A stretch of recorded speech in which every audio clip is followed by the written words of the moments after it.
पूरक परिस्थिती निर्माण झाली आणि त्यामुळे स्थानिकांनी आता सुरक्षित स्थळी हलवलं जात आहे। आपण पाहू शकतोय की तिथल्या स्थानिकांना आता सुरक्षित ठिकाणी घेऊन जात आहे।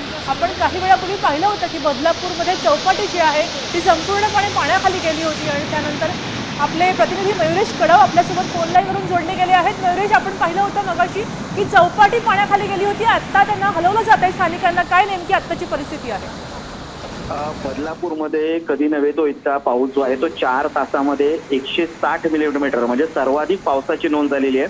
आणि त्याआधी कर्जत किंवा नेरळ परिसरामध्ये जो पाऊस पडला त्यामुळे उल्हास नदीला पूर आलेला आहे। त्यामुळे आता बदलापूर नगरपालिकेने जी आहे ती आपली आपत्कालीन यंत्रणा सज्ज ठेवलेली आहे। 100 लोकांना सुरक्षित ठिकाणी हलवलेलं आहे आणि प्रशासक मारुती गायकवाड यांनी माहिती सुद्धा दिली आहे की जवळपास 12 ते वेळ पडली, समजा जर पूर आणखीन वाढला किंवा परिस्थिती बिकट झाली तर 12 ते 12.5 लोकांना आपण सुरक्षित ठिकाणी हलवू शकतो, त्यांची व्यवस्था करू शकतो।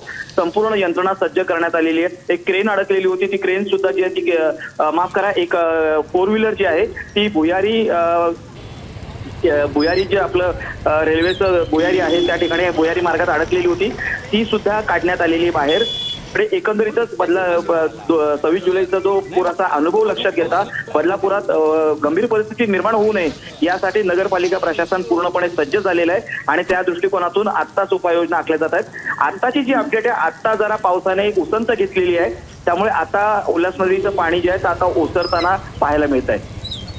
धन्यवाद मयुरेश। आपण पाहू शकतो की बदलापूरमध्ये पूरक परिस्थिती उद्भवू नये म्हणून प्रशासन यापूर्वीच सज्ज झालेलं आहे। काही नागरिकांना दुसरीकडे स्थलांतरित केलं आहे तर अजून 12.5 नागरिकांना स्थलांतरित करू शकू अशी परिस्थिती निर्माण झाली आहे।